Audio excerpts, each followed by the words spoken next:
welcome to another Tabletop Games blog review. Today we're looking at Oaxaca, Crafts of a Culture by Undine Studios. It's a 1 to 4 player dice action selection engine building type of game. It's got a complexity of 1.5 out of 5, so ages 10 plus, maybe even a bit younger depending on who you're playing with. It's really quite quick to learn, quite quick to play, and great fun. As a disclosure, let me just say that I was sent a copy of this game by Sarah Reed at Undine Studios, so thanks very much for that. I wasn't asked to write a review or otherwise influenced by this, so this review is what I really think of the game. But of course, I thought I'd let you know in case that sways what you know, how you see this review and whether you think I'm influenced in any way. As I say, I don't think I am. I genuinely talk about what I think about this game. Oaxaca is set in southern Mexico, in a region of the same name, and your task is to craft different items and sell them in your market stall. To do that, you roll dice, but don't be put up by that. That is something you can mitigate, and actually the game is a lot more about your engine building rather than the dice rolling. So at the beginning of every round you roll your dice, and you can decide to keep the ones you like and re-roll all the others if you wanted to one more time to hopefully give you a dice result that you like. The resources or the crafts that you have are jewelry, pottery, textiles, tin art and wood carvings. They all have different sort of abilities that the game explains to you, but ultimately all you're trying to do is get these crafts into your workshop and then crafted and turned into items into your market stall where you sell them to tourists. But in fact, once you've crafted them, you actually get extra abilities, and this is where the engine builder comes in.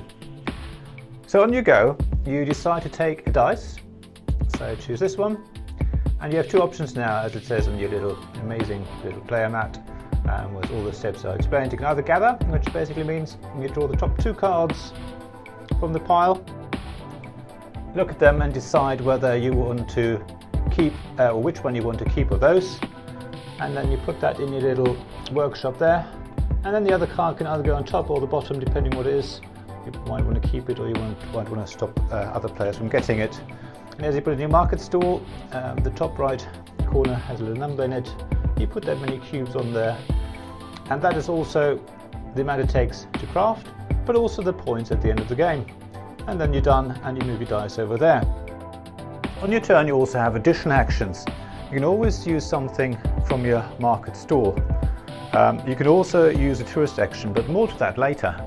So say it's now the other players' turns and they've done their thing, and I'm now doing another turn and I'm going to do another pottery gathering action. So I can draw the top two cards, look at them, and I quite like the idea of this one. So I put that in my workshop there. I don't want anyone else to have this card, so I put it at the bottom. And again, in this case, I put 3 cubes on top of my card there. And again, it's the other player's turn, and it comes back to me. Now, I'd like to craft these lovely pottery items.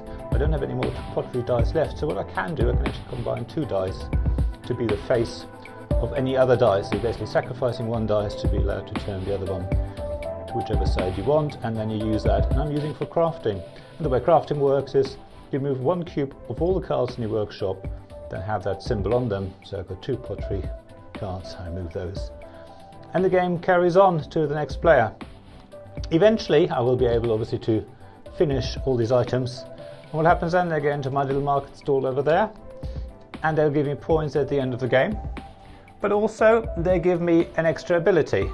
So this card, for example, allows me to redistribute up to 2 cubes in my workshop. This one actually is the face of a dice, of the pottery dice. So I could use that on turn, tap it to show that I've used it, and then do a craft of gather action of the type. The other symbol here is a star, which is basically a wild card, but it does the sort of actions that you can do at a lesser power. And so it carries on, and you craft things and your market stall gets bigger and bigger, and you have more abilities. As I said, the tourist cards are different. There's basically 2 each round, so there's 3 rounds in the game overall. and you put the token on there, and you can use your meeple on your go to use one of these tourist actions to give you again additional abilities, which you can not directly combine. You can't combine your tourist card with your market stall abilities, but you can obviously use them as an additional action, maybe combine them with a dice result or something like that. As you can see, there is dice results even in the tourist cards. They are dealt out randomly every game, so that creates a bit more variability as well. And overall, I think, as I said, the 3 rounds that we have in the game are just spot on. The game also comes with the Oaxaca, or Taste of Oaxaca variant, which adds a few more cards in. And in fact, you can change up the game to make it lighter or harder if you please. And as I said, there's a 1 to 4 player game, so there is the solo variant, which has these grasshopper cards in there and works a bit differently. Again, I mean, all the illustrations of this game are absolutely gorgeous. Just have a look at them. So this is Oaxaca, Crafts of a Culture. As I say, a really good fun game, quick to learn, quick to play, very easy to carry around. The box is not very big at all. We'll definitely take it on holiday with us. And you know, there's enough in there for people who expect a little heavier game, but it's, as I say, not too difficult for people who haven't played it. So it's maybe not quite a gateway game, but close enough, I think, to teach people, and they get lots of enjoyment out there. If they don't, as I say, it's a quick game, it'll be over quite quickly. And if not, if you do enjoy it, you can play quite a few in one evening. So I can highly recommend it, and I hope you have a look at it. Thanks again to Undine Studios for sending me a copy. Thanks very much, Sarah. Really appreciate it. So thanks very much for watching. As always, please, if you like this video, subscribe, like and comment below. Also check out my blog, my Twitter feed, Ko-fi page and Patreon pages as well. The links are always in the description of this video. And that's all. Thanks very much for watching, and I hope to see you again soon.